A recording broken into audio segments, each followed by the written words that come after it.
बिस्मिल्लाहिर्रहमानिर्रहीम अस्सलाम वालेकुम। अल्लाह पाक की रहमत करम फजल और शुक्र के साथ आज का व्लॉग करते हैं जी शुरू। अभी सुबह का टाइम है और नाश्ता ऑलमोस्ट डन हो चुका है। यहाँ पे मैंने बनानी थी अम्मी के लिए चाय। चाय के लिए यहाँ पे मैंने ले लिया है जी 1 कप दूध और उसके अंदर थोड़ी सी चाय की पत्ती ऐड की है और साथ में ये सब्ज़ इलायची ऐड की है। अच्छा, देखने में तो बहुत ज़्यादा लग रही है ना, ये 3 अदद इलायची मैंने ऐड की हैं, लेकिन इनके अंदर ना वो जो इसके अंदर बीज होते हैं, दाने होते हैं, वो नहीं थे। इस वजह से मैंने ऐसे ऐड किया। अब चाय का कलर भी थोड़ा-सा ज़्यादा लाइट लग रहा था, इसलिए मैंने थोड़ी-सी पत्ती और ऐड की है। तो 5 से 6 मिनट में इसको अच्छे से बॉयल आ जाएँगे और जैसे ही बॉयल आ जाएँगी तो हमारी चाय बिल्कुल रेडी हो जाएगी। ये देखें, इसका कलर भी अल्हम्दुलिल्लाह ऑलमोस्ट चेंज हो चुका है। यानी अब ये बिल्कुल रेडी हो चुकी है, तो होप को करते हैं ऑफ़ और इसको हम करेंगे डिश आउट। यहाँ पे मैंने 1 कप ले लिया है, इसके अंदर ऐड करेंगे बिस्मिल्लाहिर्रहमानिर्रहीम।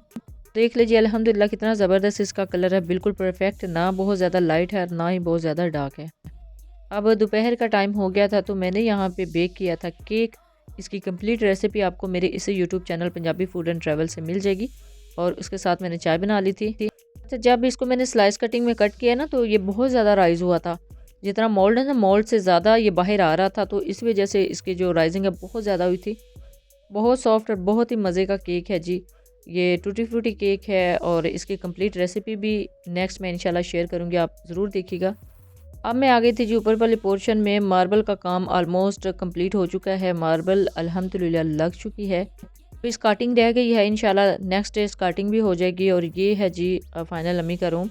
और ये देखें, फ़ैन भी अभी तक नहीं उतारा, न्यू फ़ैन लगाए थे और फ़ैन भी लगा दिए थे बस इमरजेंसी में। अभी सीलिंग होनी है तो सीलिंग में काफ़ी ज़्यादा ये कवर हो जाएगी छत। इंशाल्लाह साथ साथ मैं आपको सीलिंग भी दिखाऊंगी। और दूसरा ये लेंटर हमने उठवाए थे पीछे वाले जो हैं, तो उसके लिए अब ये जो मिस्त्री साहब हैं इन्होंने ये गार्डर डाले थे। कि गार्डर डालने का मकसद सिर्फ यही होता है कि इसके ऊपर जितना मर्ज़ी आप फ्लोर ले जाएँ, जितने मर्ज़ी पोर्शन ले जाएँ, वो फिर इतना ज़्यादा नुकसान नहीं होता। अब एलईडी भी सेम वैसे ही सेट है जैसे हमने लगाई हुई थी, जस्ट वैसे गुजारा करने के लिए। और ये दूसरा रूम है, इसके ऊपर भी ये कोटिंग कर गए थे ये जो वाइट सीमेंट की।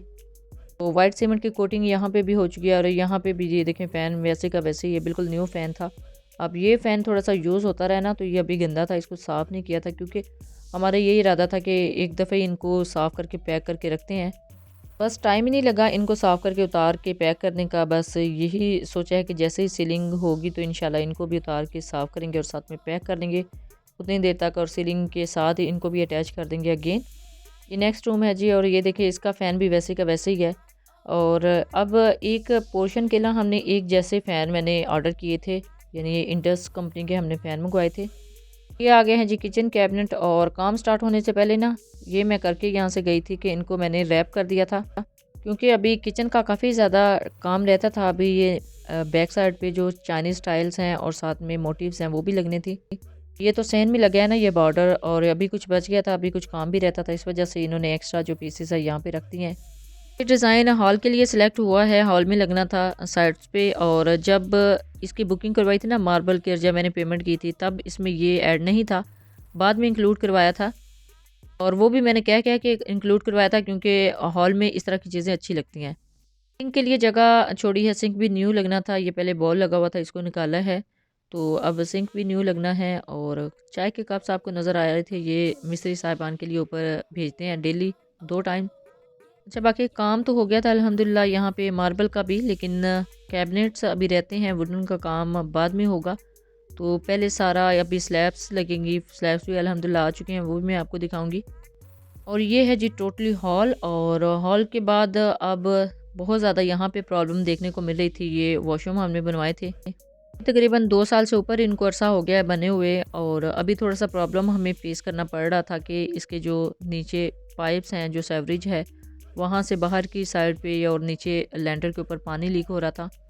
नहीं, वाटर लीकेज का थोड़ा सा प्रॉब्लम था। तो अब समझ नहीं आ रही थी कि अब अगेन नीचे से जो टाइल्स हैं उनको रिमूव करके ये जो चाइना टाइल्स लगी हुई हैं इनको रिमूव किया जाए, या फिर ये बॉर्डर उतारे जाएँ। तो कुछ समझ नहीं आ रही थी लीकेज की। तो फिर अभी थोड़ा सा प्रॉब्लम सॉल्व तो हुआ है। इसी का सलूशन करने के लिए यहाँ पे अभी लगे हुए थे मिस्त्री साहिबान। और ये देखिए काफ़ी ज़्यादा मेसी हो गया था, ये जस्ट थोड़ी सी मिट्टी इसके ऊपर आ गई थी।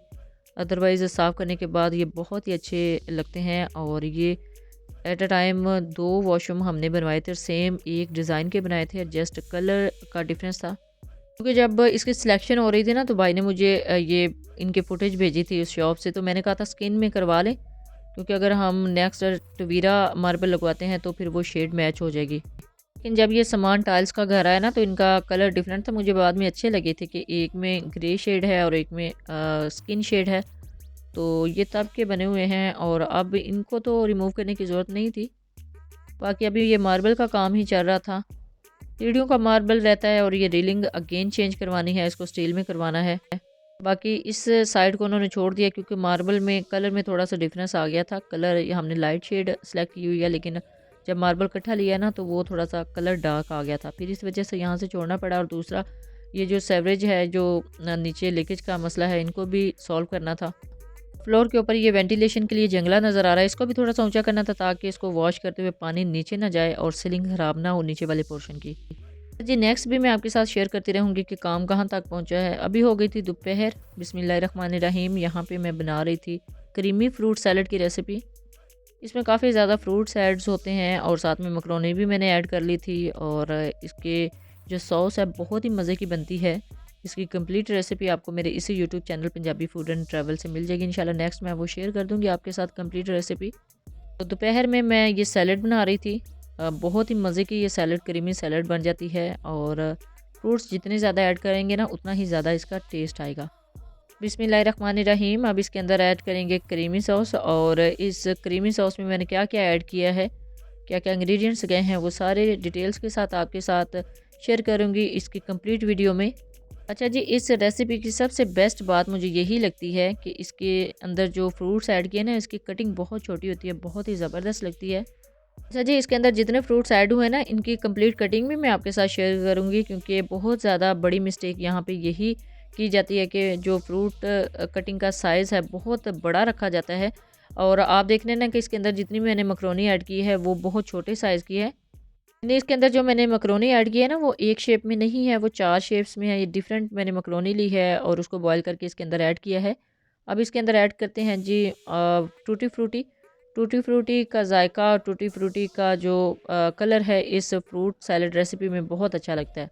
अल्हम्दुलिल्लाह रेसिपी कंप्लीट हो चुकी है। इसको करते हैं जी डिश आउट। बिस्मिल्लाहिर्रहमानिर्रहीम। एक प्लेटर में ऐड करेंगे जी। इस क्रीमी फ्रूट सैलड का टेस्ट बहुत ही मज़े का है, क्योंकि इसके अंदर मैंने वाइट पेपर ऐड की हैं, यानी सफ़ेद मिर्चें ऐड की हैं। अच्छा, जिन बहनों को नहीं पता, मैं आपको बताती चलती हूँ कि उनका साइज़ तो बिल्कुल काली मिर्चों के बराबर ही होता है। अदरवाइज़ उनका जो कलर है ना, वो वाइट होता है। यानी जिस तरह आप देखते हैं ना कि खुश्क धनिया है गोल साइज़ में, इतनी ही इनका भी साइज़ होता है, लेकिन इसका टेस्ट थोड़ा सा डिफरेंट होता है। और जब आप इसको किसी रेसिपी में यूज़ करते हैं ना, तो आपको पता चलता है कि आपने कोई और चीज़ ऐड की है, ना कि आपने काली मिर्चें ऐड की हैं। जी, अब इसकी गार्निशिंग के लिए मैंने यहाँ पे कटे हुए बादाम इसके ऊपर ऐड किए हैं, और कुछ टूटी फ्रूटी है, और एक ग्रीन चेरी है, और एक रेड चेरी है। मुझे काफ़ी ज़्यादा क्रेज़ था ग्रीन चेरी का, क्योंकि यहाँ पे ना शॉपिंग मॉल में रेड चेरी तो मिल जाती है ना, यहाँ पे ग्रीन चेरी नहीं मिल रही थी, तो ये मैंने ऑनलाइन बाई की थी। ऑनलाइन कुछ दिन पहले एक पैकेज मैंने मंगवाया था, उसमें ये तकरीबन 750 ग्राम मैंने ली थी, और उस हिसाब से इसकी प्राइसेस थी। अच्छा जी, ये है आज का व्लॉग। और कैसा लगा है आपको आज का व्लॉग? इंशाल्लाह इंफॉर्मेटिव रहा होगा आपके लिए। तो नीचे कमेंट सेक्शन में अपनी राय का इज़हार ज़रूर कीजिएगा। Thanks for watching.